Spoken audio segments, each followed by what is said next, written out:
पश्चिम नागपूरचं रामनगरमधलं राम मंदिर हे तसंच नागपुरात सुविख्यात आहे. अलीकडच्या काळामध्ये म्हणजे जेव्हा अयोध्येतील राम मंदिराचा उद्घाटन झालं त्या सोहळ्याला इथे लाईव्ह बघण्यासाठी टी व्हीवर बघण्यासाठी प्रचंड गर्दी उमटली होती. प्रचंड जल्लोषाचं उत्सवाचं वातावरण होतं. स्वतः देवेंद्र फडणवीस त्या कार्यक्रमाला उपस्थित होते.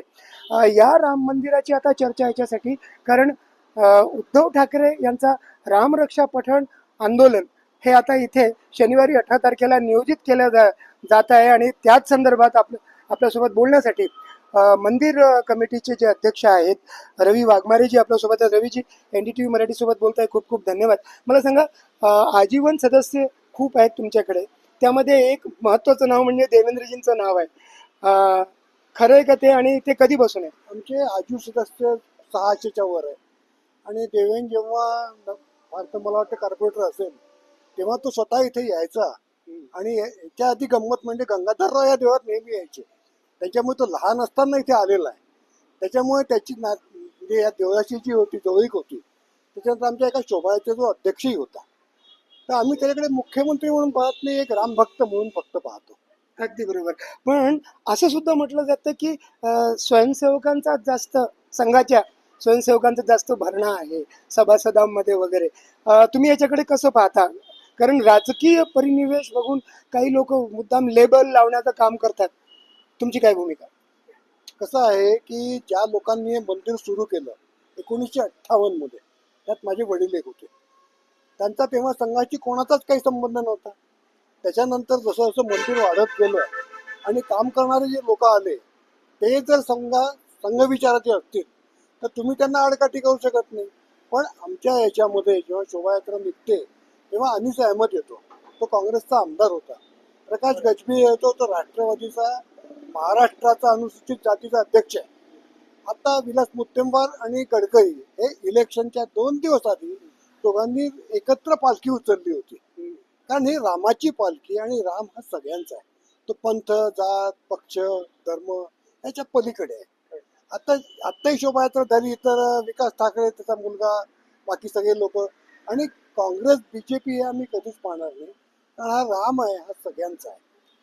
याच पार्श्वभूमीवर जेव्हा उद्धव ठाकरेंनी आंदोलनाची घोषणा केली आणि त्यांनी नेमक्या याच मंदिराची निवड केली, म्हणजे मला वाटतं त्यामागे कुठेतरी देवेंद्रजी आजीवन सदस्य आहे म्हणून त्यांनी केली असावी अशी शक्यता आहे. तुमची काय भूमिका आहे आंदोलन आणि रामरक्षा पठण दोन्हीच्या बाबतीत? नाही, हे मंदिर आहे, मंदिराचं पावित्र्य रामरक्षा म्हणायला कोणत्या हिंदूला किंवा राम भक्ताला, कोणत्या धर्माचा असला, कोणाची परवानगीची गरज नाही. त्यांनी यावं, रामरक्षा म्हणावी. जसं आता मागे रवी राणा आणि त्यांची मिसेस नवनीत राणा त्या आल्या होत्या, तर त्यांनी हनुमान चालीसा म्हणण्याकरता त्यांचा 4000चा जत्था येणार होता. मी त्याला फोन केला, म्हणतो रवी, इतने लोग लेके मत आना, तू, मी आणि आमची सुनबाई आपण तिघं मिळून म्हणू. तो आला, आम्ही तिघं बसलो, हनुमान चालीसा म्हटला आणि तो निघून गेला. त्यात कुठेही नारेबाजी झाली नाही किंवा कुठेही पक्षाचं किंवा कसलंच नाव नव्हतं. म्हणजे उद्धव ठाकरेंनी त्याला तेव्हा राजद्रोहाचा खटला चालवला होता, पण कोणावरही त्यांनी काही आक्षेप घेतला नाही. राजकीय टीका केली. राजकीय टीका करू शकत नाही, कारण मंदिर आहे.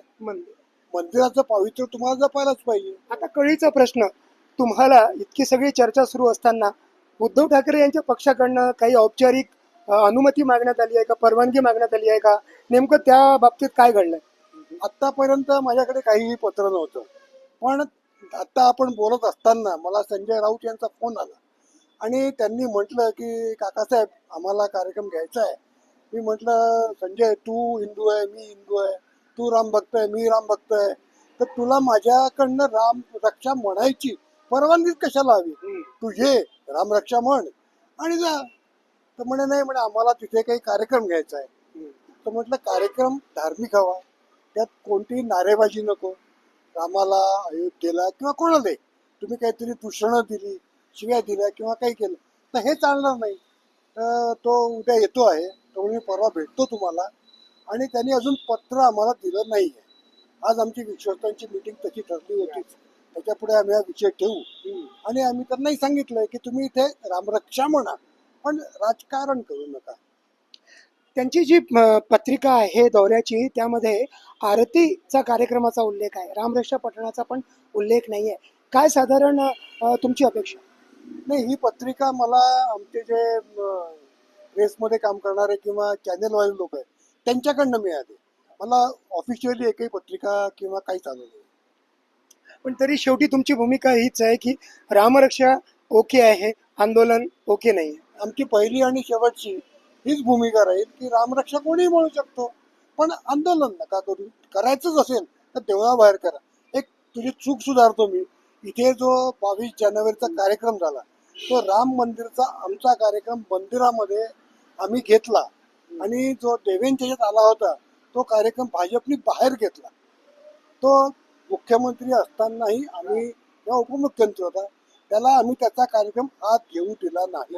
नाही अगदीच. आणि तो अयोध्येच्या राम मंदिराचा कार्यक्रम होता, त्याच्यात काही राजकीय अभिनिवेश काही नव्हतंच. तर एकूणच रामनगरचे जे राम मंदिर आहे त्याच्या प्रशासनाचं स्पष्ट म्हणणं आहे, जर मंदिरात यायचं असेल तर राजकीय अभिनिवेशाचे जे जोडे आहेत ते बाहेर ठेवा, आतमध्ये रामभक्त म्हणून या.